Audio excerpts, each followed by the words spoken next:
it happened.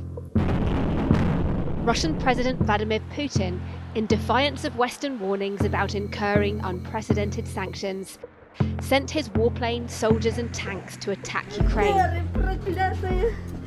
The big question is what will happen next? There are multiple possible scenarios, from an outright win for either side to a new world war where everyone loses. At one end, President Putin's invasion topples the government of Volodymyr Zelensky, and Moscow then imposes a puppet regime. This new administration turns the nation firmly eastwards, rejecting previous desires to join the European Union and the NATO Defence Alliance, both red lines for the Kremlin. Я запитав сьогодні у 27 лідерів Європи, чи буде Україна в НАТО. Запитав прямо. Всі бояться, не відповідають. Moscow attempts to mitigate the impact of the West's punitive sanctions, forging ever closer ties to the world's largest authoritarian power, China. President Xi Jinping would doubtless be inspired to plan his next move on Taiwan. The West is left looking diminished, with its values under threat, and this could well spell the dawn of a new era where great powers impose their will over weaker rivals. A second scenario is only marginally less bleak from a Western and Ukrainian perspective. Putin succeeds in taking and holding Ukraine's entire coastline, stretching along the Black Sea and the Sea of Azov, cutting off the country's ability to export. It cripples the economy, leaving a rump state to be ruled by a weakened government in Kyiv. An east-west German-style divide would then cut through Europe. All parts of Ukraine under government control would be able to build closer ties with Western allies, while the other part of the country would be absorbed back into the Russian sphere of influence.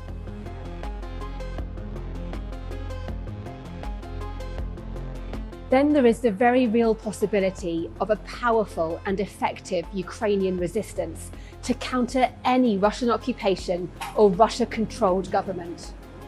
That would drag Moscow into a protracted guerrilla war in Ukraine, triggering discontent in Russia as the number of Russian soldiers killed and wounded grows, along with the financial cost of the mission.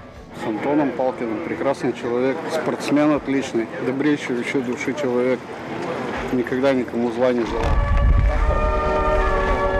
This is a situation that ultimately threatens President Putin's power. It would require Western allies to support Ukraine by arming, training and offering other forms of covert help to whatever resistance force emerges.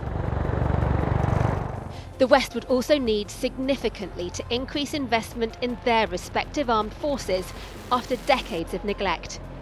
Only with the capability and willingness to use force can they hope to be able to push back against authoritarian threats, as has been demonstrated by events in Ukraine.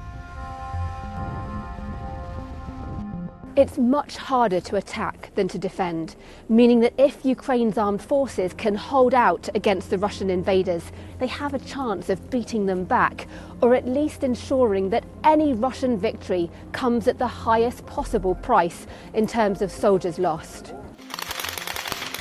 Despite being outgunned, the Ukrainian military is far better trained and equipped than when Russia first challenged this country with the annexation of Crimea in 2014.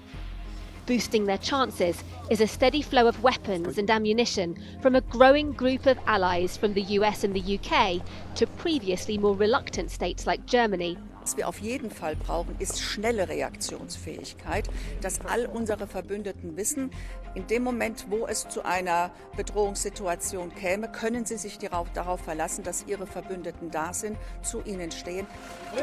Ukraine is putting up a strong fight in the north, east and south, slowing and even halting in places the Russian advance.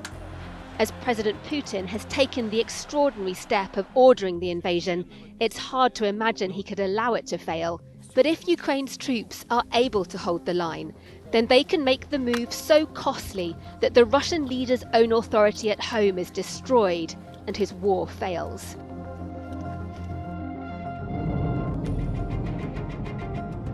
Finally, there's a chance that the escalating violence in Ukraine prompts Western allies to intervene directly in the conflict militarily. They're already providing things like anti-tank and anti-aircraft weapons to the armed forces, but the Ukrainian government is increasingly calling on the West to impose a no-fly zone. Якби були відкриті, якби це було чесно, то нам не довелось би 20 днів переконувати Альянс, щоб небо над нашою державою було закрито. Закрите від смерті, яку несуть російські повітряні сили. Western jets would then have to shoot Russian aircraft out the sky and destroy Russian air defense systems, putting the two nuclear-armed sides into direct military confrontation for the first time. A no-fly zone means that you're in a conflict with Russia. Again, our position remains that we're not going to do that. That scenario could lead to an uncontrollable escalation in the conflict far beyond Ukraine's borders, possibly even triggering the Third World War.